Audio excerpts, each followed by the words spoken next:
แต่ที่พูดถึงว่าเฮาได้ทำตามคำสอนของหลวงตาอยู่อ่ะ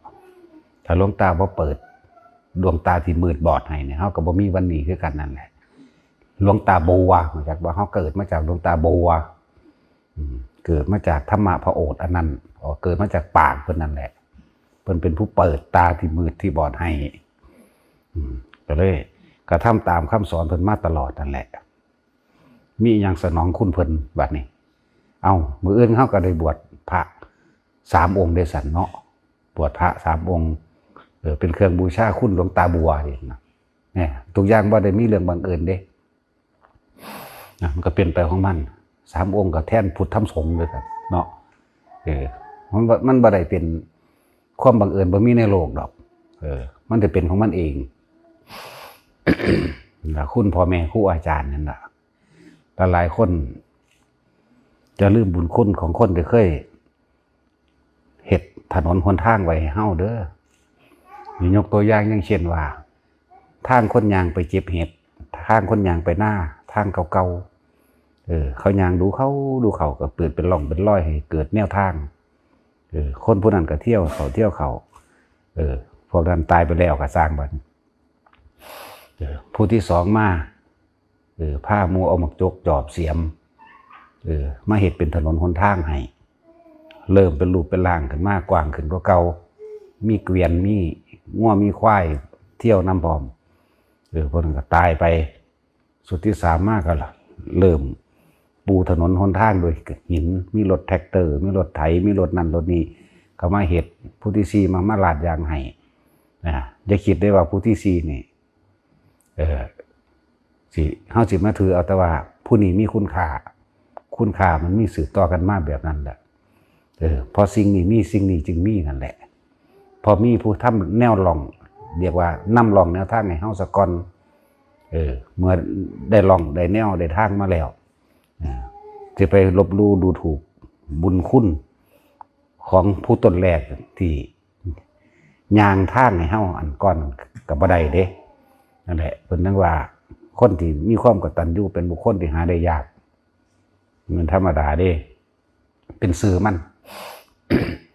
เนี่ยแหละว่าเฮาก็ทำตามคำสอนหลวงตามาตลอดนะจังว่าให้นำเป็นผู้นำทางให้บอกแนวทางให้เดินทางนี้เดินนี่นิพพานนั่นไปกว่านี้ส่วนไผสิเดินหรือบ่เดินก็เป็นเรื่องของผู้นั้นเด้เนาะถึงว่าคำว่าพระพุทธพระธรรมพระสงฆ์จึงเป็นอันเดียวกันเฮาเคารพพระสงฆ์นี่แม้แต่สามเณรก็อยู่ในหนึ่งของสงฆ์คือกันเคารพโดยเป็นส่วนกลางเป็นของสูงสุดนะแต่เวลาเฮาบอกเฮาสอนเฮาก็แยกออกเป็นบุคคลเด้ว่าแม่นด่าโดยทั่วไปเฮาบ่ได้ใส่คำว่าพระเด้ใส่คำว่าบักฮานั่นเป็นจังซั่นเด้นั่นแหละแยกเอาเองแยกให้มันเป็นนั่นแหละจังว่าสิ่งที่เฮาทำมาก็เป็นการบูชาคุณพระพุทธพระธรรมพระสงฆ์มีหลวงตาบัวยานสัมปันโนเป็นที่สุดเนี่ยแต่บ่มีหลวงตาก็บ่มีเฮามื้อนี้คือกันนั่นแหละนะนั่นแหละคุณบุญคุณบุญคุณเพิ่นเลยว่าทั้งเบิดนี่เฮาบ่ได้ว่าเฮาน้อมรับเอาโดยความเคารพบูชาของไผใดๆทั้งสิ้นบ่มีตั้งแต่ยกขึ้นคุณพุทธธรรมสงฆ์อย่างเดียวแม้นผู้ใดสิให้ความเคารพกราบไหว้เฮาก็สร้างเฮาบ่ถือเอาจักคนบ่ถือเอาจักองค์พระเน้นก็ดีภิกษุสงฆ์องค์เน้นก็ดีมีแต่ยกถวายบูชาคุณพระพุทธเจ้าบูชาคุณความจริงคือพระธรรมบูชาคุณพระสงฆ์อริยสงฆ์มีหลวงตาบัวเป็นที่สุดอยากบ่มันลงหนีอยากบ่บัดนี้เฮาก็บูชาคุณหลวงปู่เสาบูชาคุณหลวงปู่หมั่นแน่ผู้เป็นพ่อเป็นแม่หลวงปู่บัวเฮาแน่ก็นั่นแหละผู้นำรองแรกเฮาก็ไล่ไปก็ไปหาพระพุทธเจ้าคนละเรียกว่าพุทธธรรมสงฆ์เป็นอันเดียวกันเด้อนะจะถือว่าเฮาได้บูชาคุณนะก็ได้นำหมู่ภิกษุสงฆ์ได้เข้ามาบวชมาอุปสมบทเพื่อสินำรอยทางของพระพุทธเจ้าก็เป็นเครื่องบูชาอันหนึ่ง เฮ็ดได้ซ้ำนี่จากว่าเบิดปัญญาปัญญาเฮามีซ้ำนี่เฮ็ดน้ำเพิ่นอะไรเห็นแต่เขาเว้าสิมาเว้าเอาตาตอนเพิ่นตายนี่บ่มาอ้างมันบ่เฮาเฮ็ดมาตลอดเด้บ่ได้มาเว้าตอนเพิ่นตายเด้เฮ็ดมาตลอดเดี๋ยวสิว่าลืมจังได้ว่าซุมื้อแหมเนาะมีองค์พ่อแม่ครูอาจารย์หลวงตาบัวเป็นที่สุดอยู่ไหมทางสั่นตัวคุณงามความดีทั้งเบิดมาทั้งหลายเรานี่หลวงตาเนี่ยเป็นของหลวงตาเด่นจักว่าละมันเป็นของเฮาเลยเนาะเป็นของหลวงตา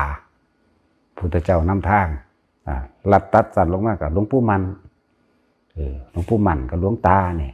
เป็นบูชาไผ่เฮากับบูชาน้ำมือกันนั่นแหละทำตามยินดีก็ทำตามโดยความเคารพ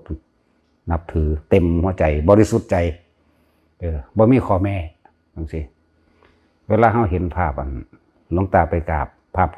รูปปั้นหลวงปู่มันสิบ่อุ้ยมันบ่ธรรมดามันลึกซึ้งคือหยังไงเด้มันลึกซึ้งคือหยังนี่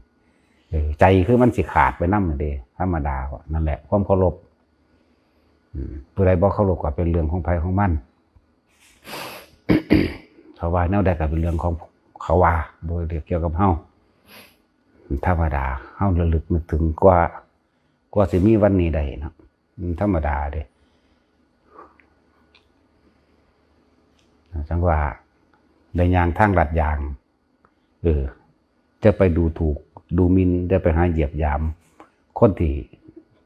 เดินทางเท่าให้คนที่เอามีดผ่ามักจกซับทางเก่ามาให้เด้อพวกเขาเจ้านั่นเด้เป็นผู้ถากทางให้ทางให้เฮาเองนี่แหละจะเฮาเล่งเห็นคุณของพระพุทธเจ้าเพิ่นเฮ็ดสิ่งที่ง่ายสิ่งที่ผู้ใดก็บ่ฮู้นำให้พวกเฮาฮู้นำให้พวกเฮาออกจากทุกข์ได้ทั้งที่บ่มีผู้บอกเพิ่นนี่แหมเพิ่นหาเอาเองเป็นเอาเองนี่นะสละชีวิตเพื่อผู้อื่นขนาดใดเฮาก็เลยเห็นคุณพุทธธรรมสงฆ์จึงเป็นอันเดียวกันนั่นแหละเวลาเฮาเคารพนี่เฮากราบไหว้นี่ก็เห็นอยู่ตัวครับว่าพุทธังสรณังก็คือถือเอาพระพุทธเจ้าเอาความรู้ของพระพุทธเจ้าทั้งเบิดนั่นแหละเป็นที่พึ่งอันประเสริฐเมื่อได้ความรู้ของพระพุทธเจ้ามาแล้วก็เดินตามก็เลยเอ่ยว่าธรรมังสรณังก็ทำตามความจริงความเป็นจริงที่พระพุทธเจ้าทรงรู้ชอบโดยพระองค์เองนำความจริงทั้งหลายของโลกออกมาเปิดเผยเนี่ยเขาก็เดินตามธรรมก็เลยว่าธรรมังสรณังสงฆ์สาวกผู้ปฏิบัติดีชอบตามเขาก็ให้ความเคารพนอบน้อมเนี่ยไปจังสั้นล่ะพุทธธรรมสงฆ์จึงแยกกันออกบ่ได้เป็นหนึ่งเดียวกันแต่ว่าเวลาเขาด่าเขาบ่ได้ด่าพระเด้เขาด่าเป็นบุคคลมันบ่สมมันบ่ควรอะไรอันหนึ่งกับคำว่าด่านี่บ่ได้มีใจอยากฆ่าไปดอกให้หูจักอันใดควรอันใดบ่ควรซื้อดอกเพราะว่าเฮาเป็นผู้เผยแผ่เป็นผู้นำทางจิตวิญญาณเป็นผู้นำความจริงของโลกออกมาเปิดเผยแต่ว่าถ้าผู้บ่รู้ความจริงของโลกเปิดเผยมันก็เปิดเผยบ่ได้คือว่าละได้ควรบ่ควรเพราะว่าคนบวชเข้ามาแล้วบ่ศึกษาพระวินัยไปฟังเอาแต่ยอดมองหันเอาหูทิพย์เอาตาทิพย์เอาอรหันต์รุ่นนั้นไปเป็นนั้นแบบนี้พวกบอกยากสอนยากจักบ่ล่ะพวกสอนบ่ได้เพราะว่ามันไปจับเอาแต่ยอดถึง4เด้บ่ค่อยฟังความเว้าได้ก็ฮู้เบิดมันบ่ได้ฮู้เจ้าของเด้ฮู้เจ้าของตัวมันจังซี่แม่นนี่ก็เป็นส่วนหนึ่งที่จะเรียกว่ามีความภูมิใจปราบปลื้มใจที่ได้บูชาคุณหลวงตานะกระแทนคุณเมื่อเพิ่นตายสมมติว่าตอนนี้ก็หายใจแวบๆอยู่ตอนนี้นะจะเท่าไหร่ถึงเวลานั้นเวลาเท่าไหร่แล้วไปแล้วนะจบเลยตายทั้งสิ้นแล้วแต่คุณได้มาก่อนนั้นอยู่ดอกคุณของเพิ่นนั่นนะได้เห็นเขาเอาตั้งแต่วันนั้นละสังขารหรือวันปรินิพพานของหลวงตาเขาเอาทุกวันไม่ใช่ว่าทุกวันทางว่านั่นแหละของพวกนี้ ต้องเข้าไปรู้ต้องเข้าไปเห็นต้องเข้าไปเป็นโดยตัวเองต้องเข้าไปลึกซึ้งต้องผ่านประสบการณ์เข้าไปเห็นตัวเองมันจังถ่ายทอดออกมาได้เห็นบุญคุณของดวงตาเนี่ยนะเห็นเรื่องหนึ่งแต่ก็เห็นตามความเป็นจริงอีกอย่างหนึ่งนะเลยทอบใช้กันเลยพุทธธรรมสงฆ์เลยเป็นหนึ่งเดียวกันแต่ถ้าเกิดมาโดยปากดวงตาใช่ปะเกิดจากใจเพิ่นนั่นแหละแต่เพิ่นบ่เปิดของคว่ำให้เป็นของหงายให้เฮาก็บ่รู้หยังดอกแต่จิก็หลงเจ้าของหั่นแหละใช่ป่ะล่ะลิดเดดฝึกมาเอาเองก็แล้วละอันมันเป็นมาแต่เป็นเด็กน้อยคนแต่ว่าบ่รู้ความจริงแค่ว่าล่ะบ่รู้ว่าของกำลังยึดอันใดต่างหากล่ะเพิ่นมาเปิดฟ้าหม้อให้หรือว่าพลิกของความให้เป็นของหงายขึ้นนะจังซั่นแหละนี่ก็เว้าระลึกถึงเพิ่นมั่งจริงๆก็เว้าซุมื้อนั่นแหละเนาะบ่เว้าถึงอีพ่อใหญ่บัวบ่เว้าบ่มีจังมื้อเด้แม่นบ่ล่ะอีพ่อใหญ่บัวอีแม่ใหญ่จันดีมันนั่นแหละบุญคุณพ่อแม่ มันลึกซึ้งได้คำว่าพ่อแม่ครูอาจารย์เนี่ยมันว่าแม่นคำสิไปเว้าหลอกกันแบบเป็นคำแค่สละสลวยติดปากเด้มันลึกล้ำยิ่งกว่านั้นอีกเด้คำว่าพ่อแม่ครูอาจารย์จังว่าเพิ่นคิดออกได้จังไดคำว่าจังสี่นะเนาะ คิดออกได้จังไดนะนั่นแหละวันนี้เฮาก็เฮ็ดไปแล้วมันก็ลึกซึ้งเข้าไปในว่ามันก็เลยเป็นมันบ่มีคำอะไรที่เหมาะสมเลยว่าน้ำเพิ่นซะก็เลยว่าบ่มีปัญญาหยังดอกเฮาเฮ็ดน้ำเพิ่นว่าน้ำเพิ่นแล้วก็แล้วนะถึกแล้วความเคารพนอบน้อมความบูชาแม่นผู้ใดสิมาเคารพนอบน้อมเฮาโดยบุคคลก็สร้างหรือเฮาบ่รับจักว่าล่ะยกให้พุทธธรรมสงฆ์เบิดบ่เอาบ่มีเฮาบ่มีความภาคภูมิใจอย่างมองนี้ดอกหมายถึงว่าอันดอกมีแต่ยกขึ้นยกไปขึ้นไปใส่ยกขึ้นไปวางใส่ตีนหลวงตามันล่ะเอาง่ายๆโลดนั่นแหละงั้นเราระลึกนึกถึงบุญคุณเพิ่นแต่บ่มีเพิ่นจักว่าเฮาสิจมอยู่ไสนะ เพิ่นเป็นผู้ให้เด้บ่เป็นธรรมดาเด้เสียสละคักคดีออกมาเทศแบบนั้นมันเป็นธรรมดาเด้ผู้บริสุทธิ์เขามาเทศนั่นนะเสียสละเด้มันเป็นธรรมดาเด้อย่อมเป็นคนเว้าคนด่ามันก็ต้องเสียสละมั่งคือเพิ่นว่าแหละฝึกด่าก็ลงไปแล้วแต่ว่าคนได้มรรคผลนั่นน่ะมีมากกว่าคือเฮาเคยเทศล่ะขาลอยได้ล้านขาคนเร็วนั่นขาแมงโลดมันบ่บาปดอกเนาะขาลอยได้ล้านจักว่าล่ะเคยได้ยินบ่ขาลอยได้ล้านผู้ใดก็เลยคือกันนั่นแหละก็ว่าอยากให้ลูกมันขาเจ้าของเด้อแต่หักมันขามันก่อนอยากบ่มันเป็นหยังมันเป็นอนันตริยกรรมเคยได้ยินบ่ทำจังซี่เห็นบ่ล่ะมันเป็นอนันตริยกรรมเด้อถ้าว่าหักลูกมันเอาขากูทิ่มโลดถ้ามึงจังซั่นจังซี่จะไปให้มันขาเด้ถ้าหักมันนั่นน่ะหักมันตีให้มันขาขามันก่อนตัวก่อนมันสิขามันเป็นอนันตริยกรรมแต่ว่ามากแต่ว่าหยังละนั่นแหละนั่นนี่เฮาก็กล้าเทศเห็นบ่เอาความจริงออกมาเว้าโลดจังซั่นนั่นแต่กรรมหายางเนาะจังว่าเพิ่นเป็นผู้ให้คนที่มีจิตให้นี่มันบ่เข้าใจกันดักกับคนที่มีจิตที่สิเอาเห็นบ่มันเว้ากันบ่รู้เรื่องเด้มันต่างอารมณ์กันเนาะคนที่ทำเพื่อผู้อื่นคนที่คิดจะให้ย่อมไม่ได้เข้าใจไม่มีวันเข้าใจกันกับบุคคลที่คิดที่จะเอาเด้บ่เข้าใจกันเด้คนละความรู้สึกเข้าใจว่าล่ะคนที่สิให้กับคนที่สิเอาบ่มีวันเข้าใจกันนั่นแหละจังว่าเพิ่นเสียสละแบบสมกับพระพุทธเจ้าเคยว่าไว้ดอกพระสงฆ์เราจะเป็นผู้ปกป้องโลกมันเนาะจะปกป้องเท่าเดี๋ยวนี้แหละโลกกับโลกเฮานี่แหละคนที่คิดจะให้กับคนที่คิดจะเอาเนี่ยบ่เข้าใจกันเพราะว่าคนรู้ความรู้สึกกัน จังซั่นเพิ่นก็เลยว่าเพิ่นเสียสละคักกะเด้นะ มันเป็นเรื่องธรรมดา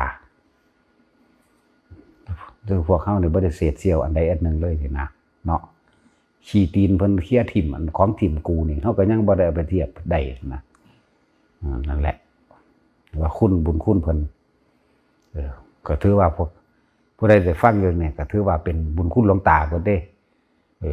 อยู่พญบัวข่อยนี่แหละ บ่แม่นข่อยเข้าใจบ่ล่ะมีพญบัวเบิดข่อยเอิ้นจังซี่อยู่แล้วข่อยเอิ้นอีพอเอิ้นง่ายๆนี่แหละก็เอิ้นนั่นคือหมู่ดอกแล้วก็คือหมู่ก็มีแหละหมู่เขาเอิ้นแบบนี้ก็มีอยู่อันนี้ก็เถียงหรอกว่า แต่ว่าเถียงก็บ่ได้ความรู้อยากว่าล่ะเรียบๆบ่ได้ต้องเฮ็ดแนวให้หาย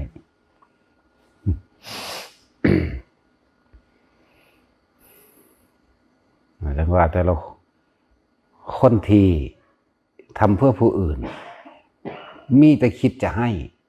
สิบ่มีวันเข้าใจกันกับคนที่คิดจะเอาเด้อมันเพราะว่ามันคนละความรู้สึกคนละความรู้สึกแน่นอนอยู่แล้ว สิพูดถึงคือพระพุทธเจ้าเฮานี่แหมไกลกันบ่กับเทวทัตเนาะไกลกันตัวพระพุทธเจ้าเฮามีแต่คิดสิให้อย่างเดียวทานบารมีนี่นำหน้าตลอดเด้ไปทางใดก็สร้างตัวนี้ขาดบ่ได้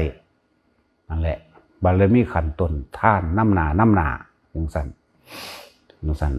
บัดนี้ผู้คิดสิเอานี่คิดแต่สิเอาอย่างเดียวเด้พ่อบ่เป็นสิเอาให้เบิดทุกอย่างเอาโลดเอาไปว่าเอาหอดชีวิตผู้ให้ทานธรรมดาที่นั่นแหละมันจึงบอกว่ามันคนละความรู้สึกกันเด้อนะฉะนั้นเฮาจึงว่าอันใดควรอันใดบ่ควรบาดนี้เบิ่งว่าบ่แม่นว่าเฮาสิให้ทั้งชีวิตกับคนที่เร็วๆแบบนั้นดอกนะเลยว่าขาคนเลวมันบ่บาปดอกนะขาลอยแหลกลานสมัยการครั้งหนึ่งพระพุทธเจ้าเฮาเกิดเป็นคนเลี้ยงแม่ที่เฒ่าแล้วล่ะแล้วก็เป็นคนทุกข์คนยากคนหาของป่าขายหาเก็บเห็ดหาฟืนขายเก็บเห็ดเผาทานขายนั่นแหละเลี้ยงแม่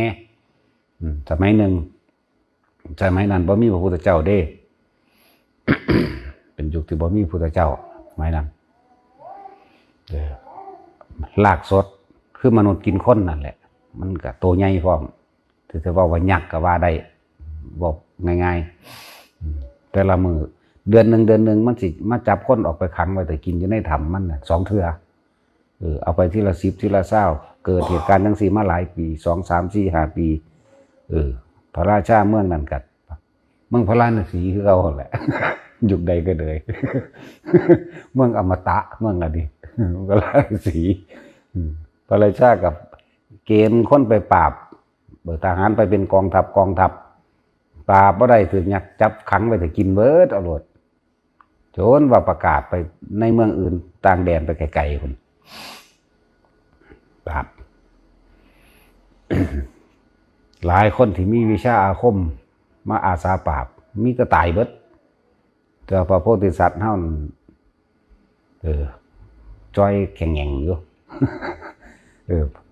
แต่ว่าบอกกับแม่เขามีการประกาศว่าผู้ใดปราบอยากได้แม่นปราบบ่ได้ก็สร้างแต่ว่าสิได้ทองคำเท่าตัวคนอยากว่าก็เลยบอกแม่ไว้นี่เห็นบ่นี่อันนึงให้จังบ่นั้นมันคุมหัวเฮาเข้าใจว่าล่ะบุญคุณแม่บุญคุณพ่อนี่เห็นบ่นี่ก็เลยว่าลูกมันแม่นสิปราบบ่ได้ก็สร้างดอกแต่ว่าบ่อยากให้แม่มาลำบากกินอยู่อดอยากแบบนั้นแบบนี้ได้บ่ได้ก็สร้างมันว่าทองคำที่ได้เท่าโตนี่เขาให้แม่ก่อนนี่ให้แม่นี่นำมันนี่คือสิเลี้ยงชีพของแม่เองจนเท่าตายได้อยู่ดอกถ้าลูกอยู่นี่ก็ได้กินอดอยากๆเนี่ยก็ได้ทองอันนี้แหละกับหาคนมาไว้สำหรับใส่ผู้นึงก็คิดว่าเสื้อสิใส่ทองอันนี้เบิดน่ะแม่ก็ตายก่อนทองสิเบิดอยู่ดอกนาความหมายเพิ่นก็เลยนี่น่ะเลยไปอาสาเข้าไปตีโป่งตีคอล่อก้องยกมือขึ้นว่าผมมาอาสาปราบยักษ์ก็สั่นเดี๋ยวเบิ่งจอยแข็งๆอยู่ เขาก็ถามมาแล้วโอ้ยแต่ลมพัดมันก็สิปิวไปแล้วเขาว่าจังสีเนี่ยสิมาอาสาปราบเนี่ยกับผู้อันหุ่นบึกบึนหรือว่าแต่งตัวดีหรือว่ามาจากสำนักต่างๆกับมาหลายแล้วด้วยครับพระราชาเลยว่าหยุดจะพึ่งว่านะพระราชาก็ถามเองเจ้าเอาคนละบอกบอให้ผู้ใดไปตายน้ำนี่เสียสละเข้าใจว่าเจ้าเอาอาวุธกับว่าบ่เอาอย่างจักอย่างไปตะโตมันบ่มีผู้ใดอีกแล้วสิเอาบ่แค่จ้อยเด็กเอาวะนะยังสั่นล่ะถ้าปราบได้ก็จะให้คล้องสมบัติ16 ตำบลจากคนละแต่ว่าก็เอาท่องนั่นแหละนั่นนำนักเท่าโตคนไปแล้วไปให้แม่กับเหลือคนใส่ไปให้แล้วมึงรู้เขาจะรอบขอบนั่นแหละถึงเวลาก็ไปแล้วไปผู้เดียวนั่นแหละไปห้องกระถือทำเลยฟาตีนเพิ่นสิมีกงจักรเกี่ยวกับละฟาตีนเพิ่นนะเมื่อถึงเวลาแล้วมันเรียกมาใส่ดอกทิพยอำนาจ มันมีทิพยอำนาจรู้จักว่าผู้มากบารมีไว้เนาะถือทำต้มทั้งยักษ์ตกใจสั่นไหวเฝ้าออกมาเลยเลี้ยวเห็นหน้าเลี้ยวบางหน้าเลี้ยวบางพอดีตีนเพิ่นก็เลื่อยหินมาจากหน่อยก็เลี้ยวเห็นวงแดงๆอยู่ตีนเพิ่นนั่นแหละตายแน่กูสิตายเพราะว่าคนแบบนี้นะนั่นแหละก็เลยคุยกันคุยกันรู้จักอยู่บ่เจ้าแต่เกิดว่าเจ้าคาข่อยอายุของเจ้าสิแค่80 ปีเพราะว่ายักษ์ต้นอายุ80 ปีแต่ก็ล่ะ80สมมุติว่าคนที่มีลักษณะมีตีนเป็นรูปกงจักรแบบนี้สิเป็นพระโพธิสัตว์ถ้าเจ้าตรัสรู้เป็นพระพุทธเจ้าเจ้าสิมีอายุสั้น80 ปีนึงเด้คือเว้ากันเรื่องที่แรกเว้ากันเรื่องเลิกได้บ่ยอมได้บ่ตั้งสัจจะกันได้บ่ว่าสิบ่จับคนไปกินสิไว้ชีวิตเจ้าเลิกบอกเลิกบ่ได้เฮ็ดบ่ได้นะว่าถ้าเฮ็ดบ่ได้อย่างนั้นสิก็ว่าไปเจ้าตรัสรู้ไปแล้วเจ้าสิมีแค่อายุ80 ปีนึงเด้80กับ80ในขณะนั้นตอนนั้นศาสนาก็คือสิแพร่หลายแล้วล่ะนะเว้าคุยกันลงบ่โตบ่ได้ถือข้อเลยนะถือเขาก็งอนบ่เดียวตายซ้ำบักหานั้น ตายนั่นแหละเหตุอันหนึ่งที่ว่าพระพุทธเจ้าเฮาเป็นหยังคือมีอายุ80 ปีตัวนี้แหละ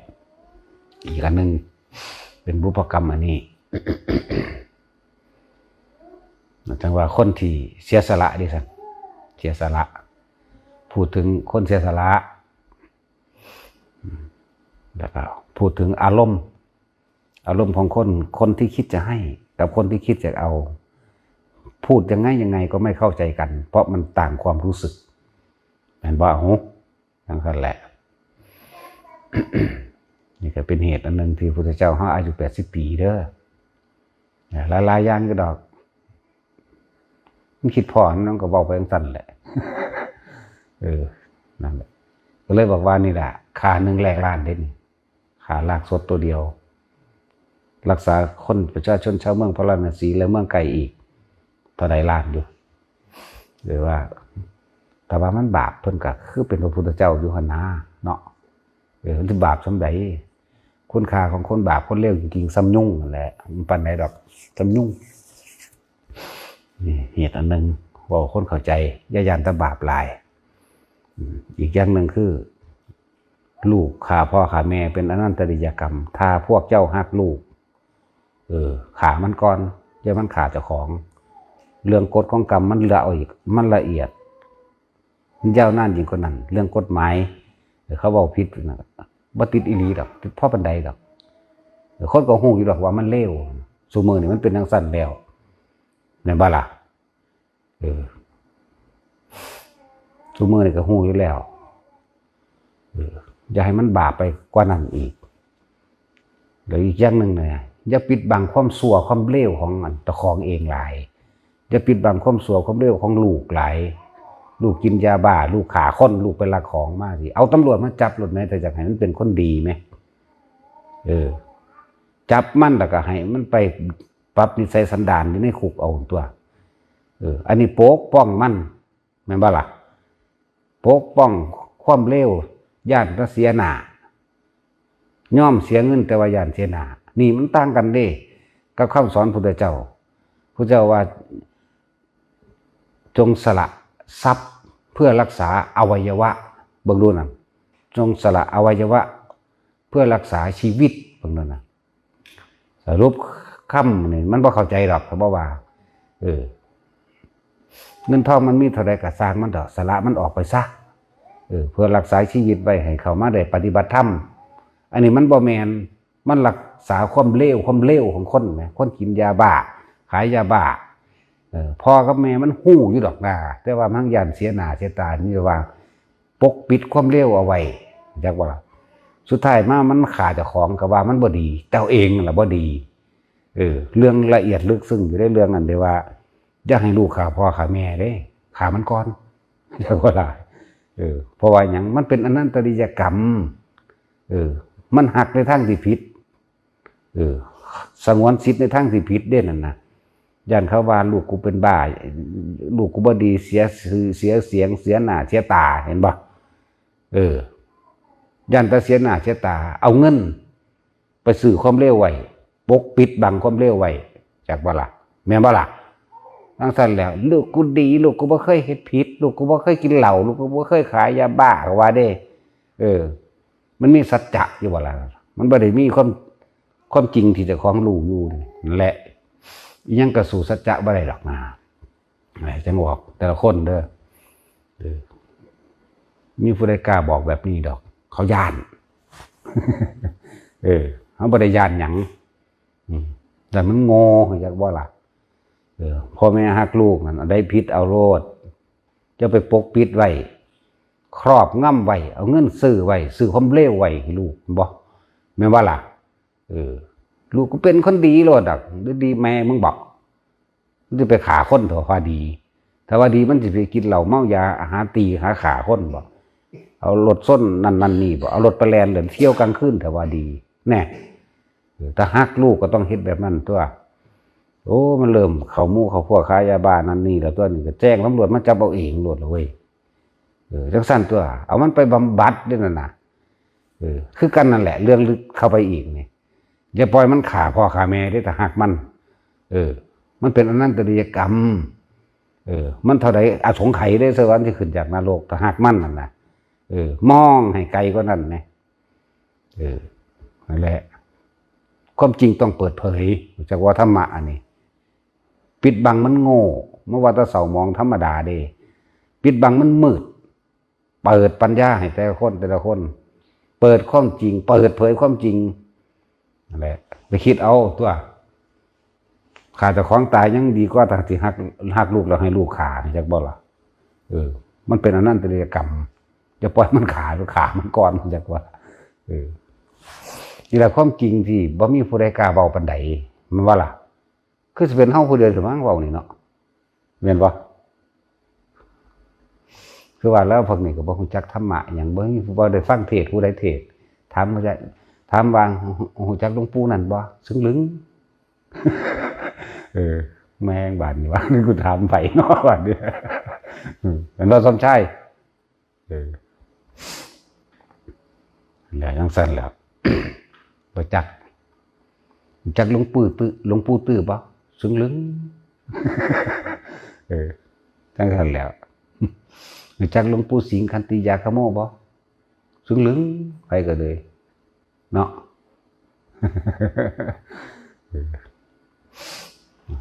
รู้จักตั้งแต่หลวงปู่แหวนแบบรู้จักในหนังสือที่เขาโฆษณาเหรียญเพิ่นเนาะเป็นวัดตาศิลป์เข้าปูนปลาสเตอร์มากแล้วก็ขายเนาะถึงสั่นอีดีนั่นแหละในวัดตาจรซื้อเยอะกว่าเจ้าลักเอาของสัตว์หลายเพื่อว่าเราเริ่มบ่เข้าใจยังปันใดแนวละเอียดลึกซึ้งจังสิคือเรื่องว่าจะปล่อยลูกขาพ่อขาแม่เด้อมันเป็นอนันตริยกรรมถ้าหากมันถ้ามันทำความผิดอีกอย่างนั้นนะกฎหมายบ้านเมืองมีอยู่แกล้งเขาไปเอาโลดเอาเห็นว่ากฎหมายเดี๋ยวนี้เป็นยังพอมีผิดนำเสียเงินนำติดคุกนำสมน้ำหนาเนาะมันปิดบังไว้อีดีเด้ ย่านเสียหน้าเสียตาเสียชื่อเสียงเสียตระกูลมันไปตีไปข่าผู้อื่นนั้นบ่ได้รู้เรื่องมันก็เหมาะสมแล้วมันข่ากันเองเนาะ มาคิดบางอย่างหนึ่งก็ดีสัตว์โลกเป็นไปตามกรรมพ่อแม่ปิดบังไว้มันขาดเจ้าของซ้ำบัดนี้ก็มาว่ามันเลวว่าเด้พ่อแม่ละเลวจักว่าจังสั่นนี่ก็ไปคิดเอาตัวธรรมะต้องเปิดเผยปิดบังมันสมองเปิดธรรมที่ถูกปิดจักว่า เปิดธรรมที่ถูกปิดนี่ผู้ใดกล้าเปิดด้วยซ้ำเขาก็เปิดเผยเลยล่ะหลายอย่างอยู่ ที่ให้ทุกคนนั้นได้รู้แจ้งความจริงมั่งแม้กระทั่งเดือนวันจุติจิตของพระพุทธเจ้าเฮานี่15 ค่ำเดือน 7นี่ก็บ่มีผู้ใดคอยเว้าบ่ล่ะบ่มีผู้ใดคอยยกขึ้นมาทั้งที่มันเป็นวันสำคัญที่สุดอีกอันหนึ่งเด้อดวงตาของโลกดวงตาของจักรวาลได้เกิดขึ้นแล้วคือธรรมะนี่คือดวงตาแต่สิเปรียบเทียบดุจดังว่าแสงสว่างแห่งพระอาทิตย์ได้กำเนิดขึ้นแล้วแก่โลกปัญหาว่าดวงตาของโลกได้เกิดขึ้นแล้ว15 ค่ำเดือน 7นี่วันเป็นวันจุติจิตของพระโพธิสัตว์เนี่ยจุติมื้อนี้ทุกองค์นั่นแหละบ่แม่นมื้อนี้ที่เว้าได้หมายถึงว่า15 ค่ำเดือน 7จักหน่อยคนมันทางอันจอบถ้าผิดอยู่แล้วหรือว่ามื้อนี้เนาะวันมื้อนี้คือหมายถึงวันที่15 ค่ำเดือน 7นั่นนะพวกใส่เดือนมันสิเป็นจังซั่นปล่อยแต่น้ำเมือกใส่ผู้อื่น นั่นแหละเมื่อนั้นมันมีนิมิตบุพนิมิตอันเป็นร่างบอกเหตุที่ดวงตาของเราได้เกิดขึ้นคนตาบอดก็ตาดีคนหูหนวกก็หูดีใช่ป่ะล่ะคนที่เป็นโรคต่างๆน้ำร่างกายนี่ก็เกิดกลายเป็นหายจากโรคง่อยเปียเสียขาปัญญาอ่อนหายเบิดโรคทั้งเบิดมีเท่าใดหายเท่านั้นแล้วสัตว์ทั้งหลายบ่ว่าสิเป็นพังพรกับงูเห่าเสือกับกระต่ายในเมื่อนั้นเกิดความหักความเมตตาซึ่งกันและกันนั่นเพิ่นกล่าวอย่างสู่ขันธัพโพธรออกมาแล้วครับพระทิติ เข้าสู่ขั้นของมารดาบุพนิมิตทั้งหลายที่เกิดขึ้น32 ประการหมดละเกิดขึ้นหลายอยู่หรอกโรคหูหนวกก็หายคนตาบอดก็หายในมือนั้นมือไม่มากก็เป็นปกติในแจ้งวันใหม่ถึงแจ้งวันใหม่แจ้งเห็นลายมือถึงแจ้งเห็นลายมือนั่นแหละในมือเดียวนั้นนั่นก็เป็นปกตินี่เป็นบุพนิมิตว่าดวงตาของโลกได้เกิดขึ้นแล้วคือวิชาได้เกิดขึ้นแล้วจะเปิดเผยความมืดความบอดให้แก่สัตว์ทั้งหลายเป็นผู้นำอริยสัจสี่เป็นผู้นำความจริงเป็นผู้นำปฏิจจสมุปบาทเป็นผู้นำคำว่าอนิจจังทุกขังอนัตตามาเปิดเผยนั่นแหละเกิดมาดวงตาของโลกก็คือเฮาเองแหละโลกมืดโลกเห็นแก่ตัวโลกบอดโลกหนวกโลกใบอยากว่าบ่กล้าบอกความจริงเลยโลกใบย่านนี่ก็อีกอย่างหนึ่งที่อยากให้ทุกคนให้ความสำคัญแน่แม่พ่อเนี่ยเป็นผู้มีบุญคุณหาประมาณบ่ได้เลยอยากให้ความสำคัญตัวนี้อันหนึ่งเขาจึงสิ่งใดที่ว่าประเสริฐสุดดีสุดเขาก็เฮ็ดสิ่งนั้นแหละเพื่อสิอุทิศไปเพื่อจะให้ตกถึงมารดาบิดาก็เลยมีคือสิเป็นเฮาผู้เดียวนั่นแหละที่พาเฮ็ดอันทำบุญอุทิศหามารดาเจาะจงแต่ก็เฮ็ดอีกอย่างหลายๆอย่างที่นั่นแหละในสมัยพุทธกาลก็มีอยู่แต่ว่าเป็นอย่างก็สูญหายไปนะสมัยที่พุทธเจ้าพาเฮ็ดนะก็อาศัยเหตุคือพระโมคคัลลาภาษาริบุตรสอนเมนรกนั่นแหละพระโมคคัลลาดับไฟนรกนั่นแหละว่าบ่อาจสามารถเราก็เลยมีมือเดียวนี่แหละความจริงตัวนี้ก็เลยถูกเปิดเผยพระพุทธเจ้าเพิ่นก็เว้าเอาเองนั่นแหละเฮาย่านตัวนี้มันสูญหายเฮาเลยเฮ็ดไว้เพราะเป็นสิ่งที่สำคัญเด้เป็นวันแม่วันพ่อเด้นี่ทำบุญอุทิศหาแม่เนี่ย แม่ไผกระสร้างตกนรกอยู่ก็ตาม คือทั้งเบิดนั่นแหละแม้กระทั่งสัตว์เดรัจฉาน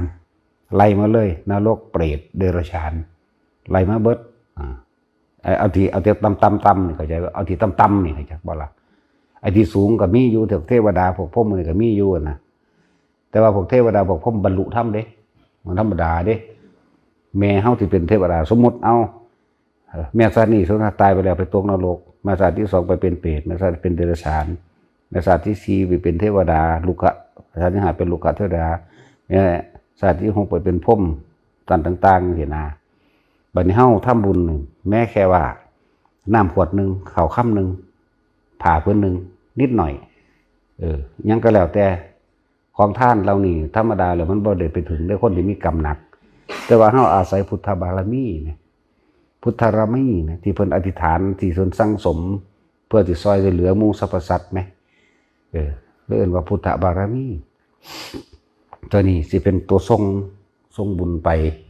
เพื่อให้ถึงมารดาของเฮาเองนะบัดนี้ผู้อยู่ในนรกมันได้รับของท่านนี่ขึ้นสวรรค์เลยเปรตขึ้นสวรรค์เลยเห็นบ่สัตว์เดรัจฉานตายก่อนแล้วก็ขึ้นสวรรค์แปลว่าล่ะพวกเป็นลูกเทวดาพรหมเทวดานี่ก็ขึ้นอากาศเทวดาแต่พวกเป็นอากาศเทวดาหรือพรหมอยู่แล้วมีสิทธิ์บรรลุธรรมเพราะว่าหยังมันบ่แม่นแต่ของท่านอย่างเดียวบัดนี้ที่เพิ่นเฮ็ดมาเฮาสืบเจาะเอาตามตำรานี่เฮาก็ค้นหาจนเบิดนั่นแหละแต่ว่าตำราเล่มที่ละเอียดที่สุดมันหายแล้วมันเสียแล้วมันเป็นอนัตตาแล้ว ตำราเดี๋ยวนี้มันมีอยู่ในหมู่นี่มีอยู่คือกันนั่นแหละเพราะว่าเขาจะบันทึกไว้หน่อยโพดบ่คือตำราเล่มนั้นนะสืบโดยพยานหลักฐานเห็นบ่นี่มี ในมือนั้นของท่านยังกระสร้างสามารถขึ้นไปได้เบิดนั่นแหละรวมแล้วทั้งเบิดนี่ขึ้นสู่อากาศเทวดาเป็นเบื้องต้นเข้าใจบ่ตั้งแต่จาตุมตะวันถึงสายามาขึ้นไปนะวันนี้ผู้ที่สูงอยู่แล้วเมื่อได้รับพระธรรมที่เฮามีการสวดมนต์พร้อมเข้าใจบ่เฮาสวดธรรมจักรสวดอนัตตะสวดอธิตะแล้วเฮาก็สวดปฏิจจสมุปบาทพร้อมเห็นบ่ล่ะแล้วเฮาก็ของท่านที่เฮาเฮ็ดนี่อย่างนั้นก็คือพระพุทธจักรพรรดินี่แหละอีกเนี่ยผู้ที่อยู่ในสวรรค์อยู่แล้วจังซี่บรรลุธรรมเลยเด้เข้าใจบ่ล่ะนี่ไล่ให้เข้าใจคร่าวๆว่าเป็นหยังคือมีความสำคัญแต่เป็นหยังคือหลวงพ่อคือให้ความสำคัญแต่นั่นแหละให้ความสำคัญในอันนี้แม่นี่มีบุญคุณหาประมาณเท่าใดแม่นล้านชาติหรือโกรธชาติที่แล้วมาก็สร้างมาเห็นว่ากับลูกมันก็หมุนใส่กันคือเก่าเลยว่าเป็นแม่ลูกกันนี่แหละจังบ่ให้ความสำคัญภายใน7ศาสตร์ของนี่นับถอยหลังที่1 7 4 5 4 3 2 1นับถอยหลังอยู่นรกก็สร้างขึ้นคือเก่าเปรตก็สร้างขึ้นคือเก่าเดรัจฉานก็สร้างไปสวรรค์คือเก่าเห็นมั้ยผู้อยู่ลูกะเทวดาผู้อยู่ภูมิเทวดาขึ้นข้างสูงคือเก่าผู้อยู่เทวดาอันสูงอยู่แล้วหรือพรหมอยู่แล้วบรรลุธรรมไปเลยเห็นมั้ยจิตใจของเขาเจ้าเขารุ่นนั้นเด้มันจังไปจังซั่นได้เข้าใจบ่ล่ะที่ว่าเป็นพรหมเป็นนั่นน่ะแม่นบ่ล่ะจังซั่นล่ะเว้ยเบื้องต้นเป็นของทานอันเป็นวัตถุอาหารที่อยู่อาศัยยารักษาโรคตลอดทั้งเครื่องนุ่งห่มและเครื่องอุปกรณ์อำนวยความสะดวกหลายอย่างบ่ว่าอย่างเดียวหลายอย่างเพราะว่าเฮาพาเฮ็ดหลายอย่างอยู่แล้วเฮาสิรวบทอบบุญเข้าใจบ่เบิกบุญหรือทอบบุญบุญที่ทำมาแล้วตั้งแต่อดีตเนี่ยจนถึงปัจจุบันณขณะนี้เนี่ยเฮาสิอุทิศนั่นบ่ล่ะแล้วในปัจจุบันนี้สวดธรรมจักรนี่แหมแนวทางให้เพิ่นบรรลุธรรมไหมจากบ่ล่ะตัวนี้สิเป็นเครื่องนำทางผู้บ่รู้ก็ได้รู้หมายถึงได้ขึ้นสวรรค์ไปแล้วนี่เนาะเป็นเปรตอยู่ก็สร้างเดรัจฉานอยู่ก็สร้างเป็นเดรัจฉานขึ้นก็ตามนี่ขึ้นสวรรค์เบิดเบื้องต้นคือบ่ต่ำกว่าจาตุมจากบ่ล่ะ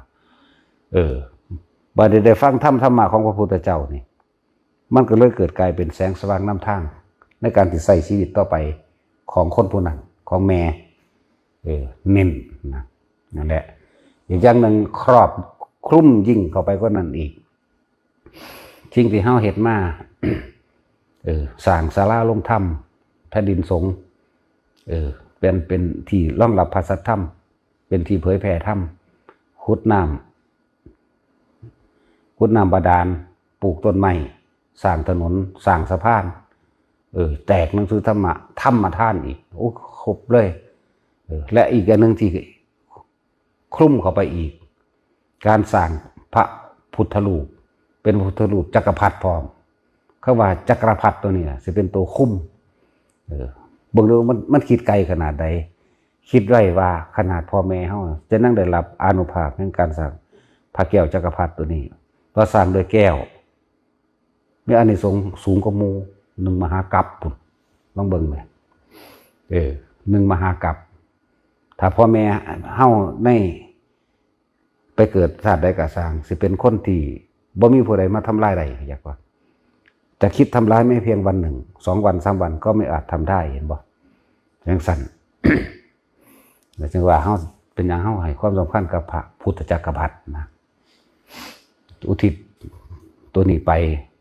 รูปร่างกายของเพิ่นก็สมบูรณ์อาการ32ครบบริบูรณ์ดีบ่ง่อยเปียเสียขาปัญญาอ่อนบ่มีหูหนวกหูนั่นนะแต่ว่าล่ะตัวนี้ก็คุ้มไปแล้วก็ไปเกิดพบใดชาติใดของเพิ่นก็สร้างความอดอยากที่บ่มีแล้วก็การที่ถูกทำลายก็บ่มีจากคนที่มุ่งประสงค์ลายกับเพิ่นก็เฮ็ดบ่ได้จักว่าล่ะ นี่แหละจึงว่าพระเฮ็ดแบบนี้ทุกคนร่วมกันสร้างและยิ่งเฮาเป็นต้นฉบับบัดนี้จักบ่เฮาบ่แม่นผู้เดินตามไผ จักว่าล่ะต้นแบบแล้วคนสิได้แบบจากเฮาไปอีกจักว่าตัวที่สร้างอันหน้าตัก2.50 เมตรแล้วเฮาสิเป็นต้นแบบอย่าลืมว่าพระแก้วเด้มันบ่แม่นของง่ายเด้พระแก้วสร้างด้วยแก้วประดับเพชรประดับมุกประดับหยังพร้อมเด้ก็สิไปรับส่วนใดว่าท่านบอกบ่บอก ก็เลยว่าสิ่งนี้มันเลยมีอานิสงส์มากเป็นของที่ทำได้ยากแล้วก็เป็นของที่สละได้ยากเด้พวกนั้น แล้วก็เฮ็ดขึ้นได้ยากพร้อมหน้าตักเพิ่นน่ะหัวเข่าข้างนั้นกับหัวเข่าทั้งนี้น่ะ2.50 เมตรความสูงมันสิต่ำกว่า6 เมตรอยู่บ่ล่ะจังซั่นตัว6 เมตรพุ่นบ่เพื่อสิอุทิศให้พ่อแม่พอจังซี่ตัวนี้สิเป็นตัวคลุ้มเข้าไปอีกและเป็นผู้มีอำนาจโดยธรรมบ่มีผู้ใดรังแกได้นะเฮาอ่านไปฮอดพุ่นพุ่นเด้อ่านไปฮอดพุ่นละวางแผนไว้ให้ปกป้องเพิ่นไว้จักว่าล่ะเพราะเพิ่นบ่รู้ไผสิไปหักลูกซ้ำพ่อซ้ำแม่เด้อนี่ผัวกับเมียก็บ่ได้หักกันเจ้าของเองซ้ำพ่อซ้ำแม่ดอกเนาะจังซั่นตัวจังว่าเฮ็ดอันใดที่มันสูงสุดประเสริฐสุดเฮาก็เฮ็ดอันนั้นนี่แหละหนังสือธรรมะเฮาก็พิมพ์อยู่ได้สั่นเดียวนี้ก็เลยอีนิดจังมันเห็นแล้วว่าอีหานก็เลยนั่นแหละหนังสือเขากับพิมพ์อยู่ก็ได้ละเจดาว 2,000 เล่มบ่กับหมู่อีกพวกอีกสำนักพิมพ์หนึ่งอีก1,000 เล่มบ่มันเป็น 3,000 เล่มพุ่นแม่นบ่วะอีแต้วตอบบ่ได้มึงโดนแล้วอีหาเซเวนี่ก็เลยปากเตยเตเสตาเจอขึ้น มีผู้อย่างกูว่า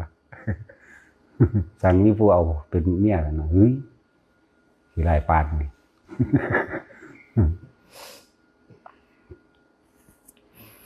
แล้วพาเห็ดแนวนี้ หลายอย่างแล้วหลายอย่างที่บ่มีผู้ใดกล้านำขึ้นมาเว้าเฮาสิเอาขึ้นมาเว้ามาเทศไปเรื่อยๆดอก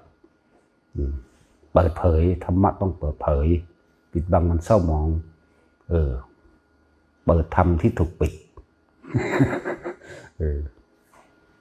เป็นความจริงที่ต้องเปิดเผยได้สั้นเนี่ยหันเข้ามาเรื่องภาวนาไปนี่ถ้าสิเว้าเรื่องสติถ้าเว้าเรื่องปัญญาติทุกคนทำความรู้แจ้งแท่งตลอดหรือตีแตกในอนิจจังอนัตตาเท่านั้นบ่ได้มีหยังยากเลยทุกสิ่งทุกอย่างแม้แค่ความเกิดและความดับถ้าบ่เข้าไปยึดมั่นถือมั่นมันสิถูกมาจากไสตีแตกแหลกละเอียดเลยรู้แจ้งแท่งตลอดในคำว่าอนิจจังอนัตตาโลดสิ่งใดสิ่งหนึ่งเกิดขึ้นเป็นธรรมดาสิ่งหนึ่งก็ดับเป็นธรรมดาแน่ไหมถ้าเฮาบ่ยึดสิเอาหยังมาถูกวะแม่นบ่ล่ะคนนี่เกิดแต่คนนี่ก็ต้องดับแตกตายคือกันต้นไม้เกิดกับต้นไม้ก็ต้องดับคือกัน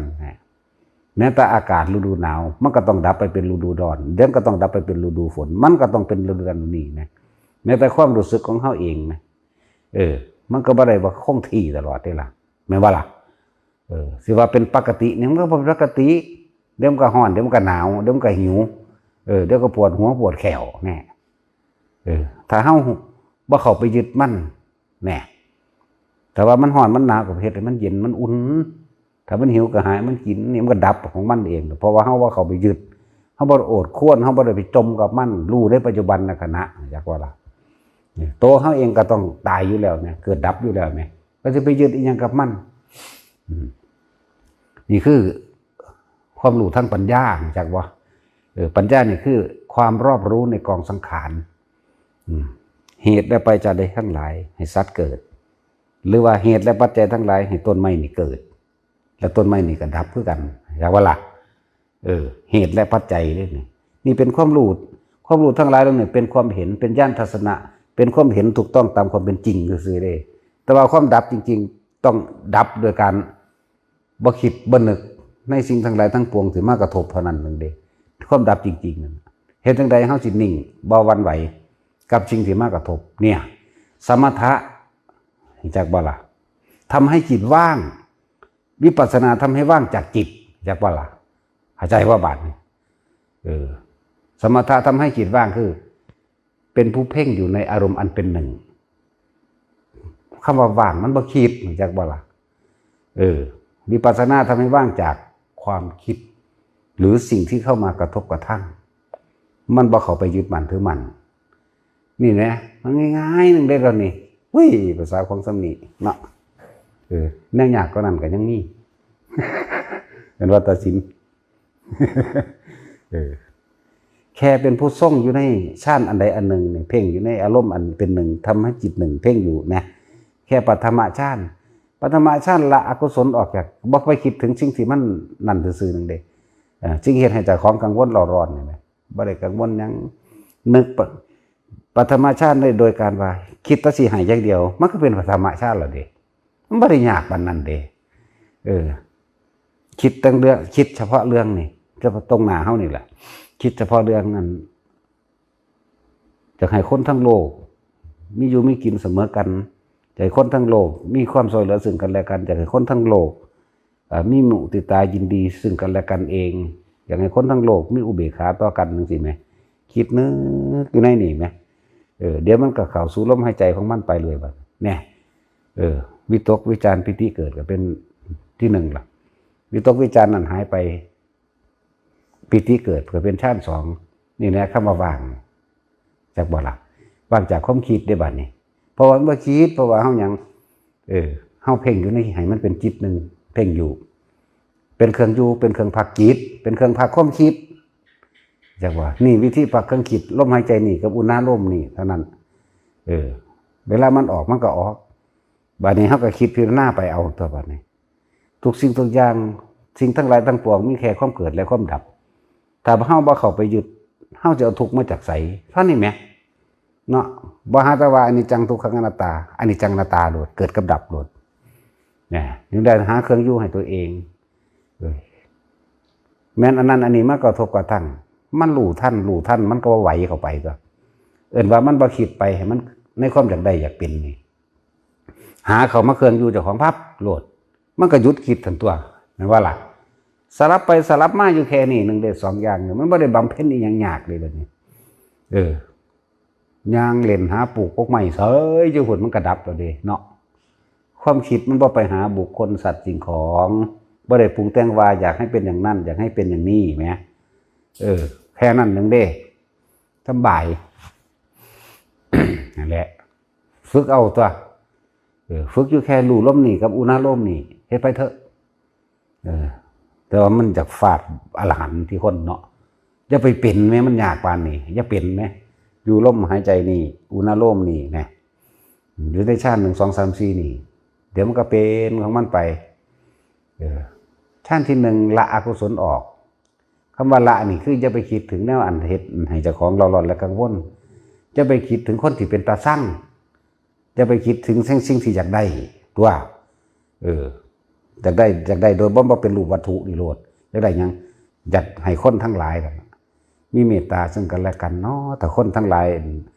บ่หลักบ่คนบ่ขี้บ่ขากันคือสิดีโลกนี้ว่าไปตัวคิดไปตัวมันก็เป็นธรรมชาติโดยยากอย่างภาษาอันสำนั้นละความยินดีพอใจอันที่เห็นนี่ก็เกิดอารมณ์เหมือนจะว่าผ่านนิวรณ์แล้วกามฉันทะโตเดียวกินขาดหมดแล้วจากบอกมันโตใหญ่ขมูแล้วความยินดีพอใจขอความมีความยินดีพอใจนั่นแหละมันต้องมีความบ่ยินดีมันต้องมีความยินลายเวลาคนเห็นบ่ให้ถูกใจนี่เขาก็เลยให้หาเครื่องอ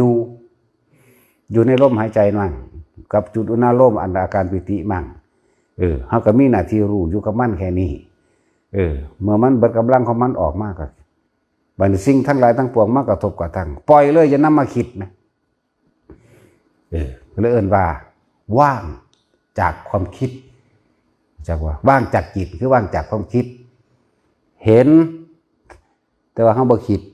ให้มันเป็นไปแบบนั้นแบบนี้ถ้าบ่คิดแล้วร้ายและดีเกิดไม่ได้กล้าและกลัวเกิดไม่ได้ว่างเข้าใจบ่ล่ะ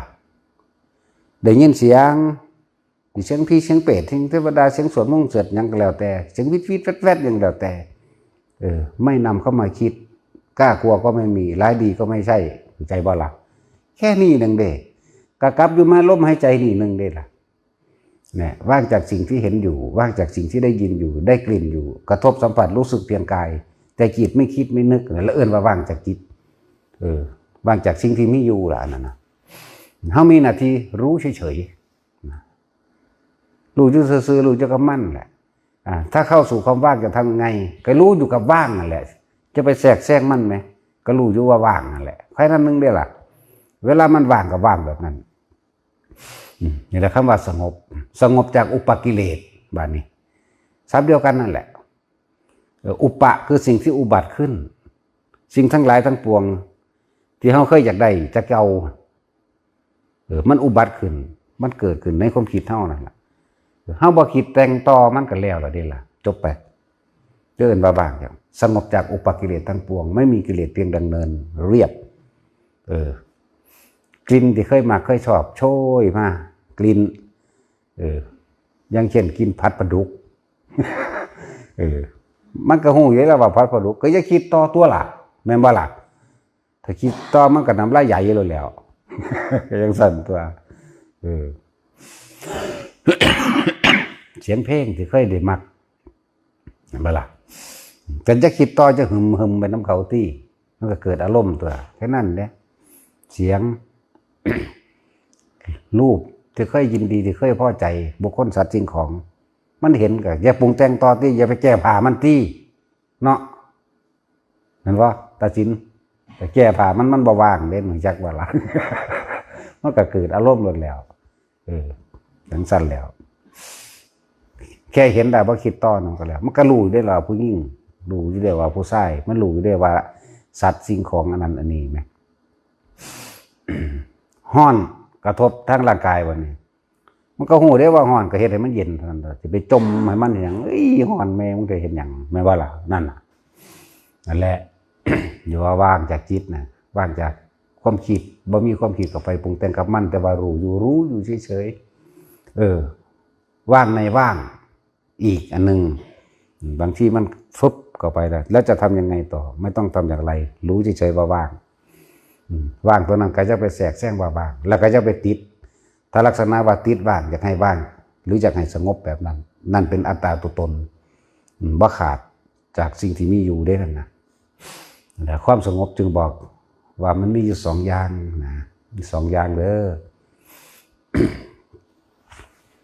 สงบด้วยการไม่คิดเข้าใจป่ะล่ะก็คือการทรงชาตินี่แหละสงบบ่คิดคือว่าสมถะทำให้จิตว่างวิปัสสนาทำให้ว่างจากจิตคำว่าว่างจากจิตเท่าเป็นผู้สังสมอันนั้นอันนี้ที่มันมีอยู่แล้วเวลามันพูดขึ้นมาจะคิดต่อหรือว่าง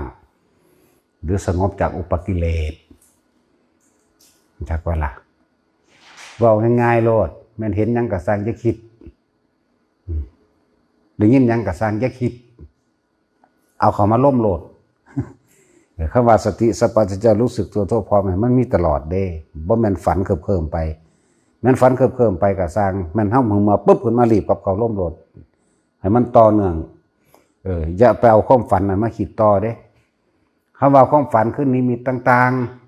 ๆนิมิตรูปนิมิตเสียงมันเป็นบ้าหลายเติบไปได้อันพวกเอานิมิตต่างๆมาปรุงแต่งต่อแบบนั้นแบบนี้จังซั่นจังซี่นั่นน่ะเลิกกลายเป็นผู้วิเศษนั่นบ่ล่ะไปเห็นพระพุทธเจ้าทั้งสั้นทั้งสี่เว้าไปเป็นผู้วิเศษไปแล้วบุญบารมีสูงล่ะเนาะมันที่สูงไปไสแล้วนี่สูงไปเกิดกูบ่เอาเด้แบบนั้นนะ